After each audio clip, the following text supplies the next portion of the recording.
Welcome everyone to West Explains Best. We are doing a Kuta worksheet tutorial today. This one on arcs and central angles. So for our geometry students, we're talking about arcs, central angles of a circle, and this is leading into some area of sectors and segments, etc. So let's go ahead and get right to it. Name the arc made by the given angle. Okay. Now, as you can see for number 3, it's always good to look ahead the numbers to see some hints. But arcs are labeled like this.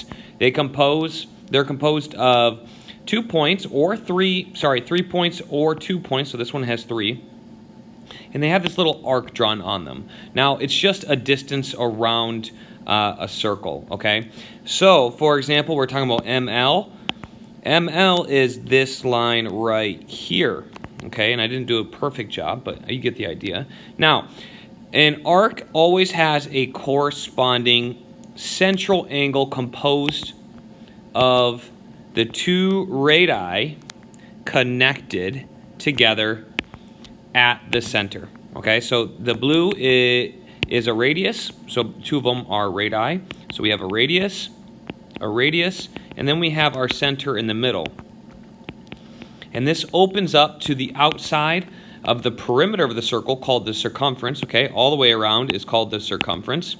And this is the arc, okay? So that is the arc. In this case, the central angle is angle 1. So angle 1 is that central angle that opens up to that arc, okay? So each arc has a central angle that corresponds to it.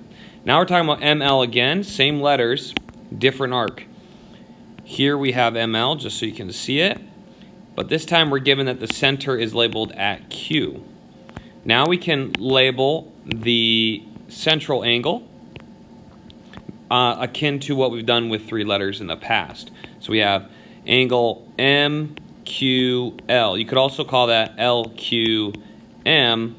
Less preferable is angle Q because that's that angle right there. But again, these two,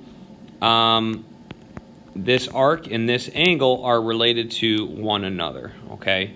So that angle opens up, those angles open up to arc ML. If an angle is given, name the arc it makes. If an arc is given, name its central angle. So in this case, we have RS, so we're going to name the central angle. Here's RS. So the central angle would just be angle SQR. That's 1, okay, or angle RQS. You always put the vertex in the middle when you're labeling an angle with 3 letters. So major arc for angle 1. Okay, this time we're given an angle. There's angle 1, and as you can see, it's formed by the radii from A to the center and B to the center. So A to B is our major arc. Now you're probably thinking, what's a major arc? A major arc is like essentially the opposite of a minor arc. So a minor arc, let's see here. Hold on a second. So major arcs is, so there's 2 ways to go for a angle for a given 2 points. In this case, angle 1 is the only thing that connects those 2. But let's say we have AB.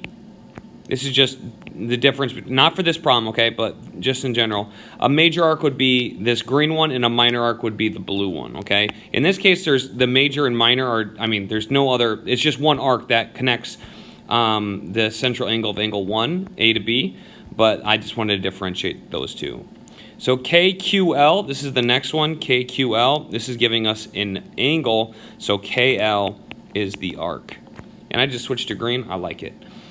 SVT. Okay, now it's going in order S to V to T. So we're going to S to V to T. Notice how we did not go the other way around.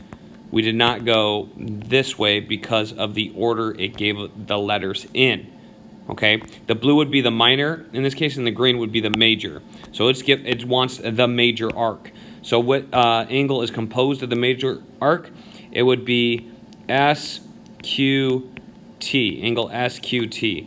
But this one looks like this angle right here. So I wonder if there's another way to say angle SQT that goes the other way around. Not sure there is. You could even say the sum of those various angles all together.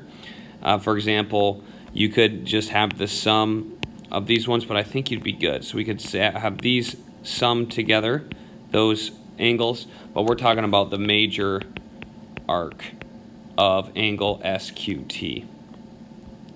Okay, find the measure of the arc or central angle indicated. Assume that lines which appear to be diameters are actual diameters. Okay, now this is good. This is the main thing I wanted to get to. If there's nothing you get from this video, hopefully, or besides one thing, hopefully it's this. Central angle and its corresponding arc are related in that they have the same measure. Okay, so that's a little too thick. Let me try this again. There we go. Now, what does that mean? That means this central angle, okay, this could go all the way around. Again, a full circle is 360 degrees. So this portion of the central angle right here is going to match this portion of the arc, okay? It's the same distance around. So this is 120 degrees. And that just goes to show, like, even if you have your arm extended in front of you and you turn all the way around, both your hand, even though it's further away from the center, and your face travel 360 degrees. It doesn't matter that one is further away from the other because they're turning at the same rate, okay? And that's the same thing here. The center angle and this arc are going to be the same rotational degrees, same rotational angle as each other. And that applies to every one of these situations. For example, here's 123. That's our central angle. This portion of the arc is also going to be 123 degrees. So that's how you find the measure of an arc. This is not arc length. This is measure of an arc, which is always in degrees. Arc length is something different for another video. Stay tuned. Here's another one, measure of CFD. Again, we need to go in order. C to F to D, okay? So that's a big angle, and we're going to have to figure out what this angle is. So this one requires some math. This is the best part of these central angles, and what I'm actually going to do is I'm going to save this for part 2 of this video. I think it'll make sense. So part 1 is like the arcs. Part 2 is going to be the measures and how to calculate the angles, and I think this will be worthwhile for you to check out in the next video. Stay tuned. Thanks for watching. Click right here for the video. Yeah, right there.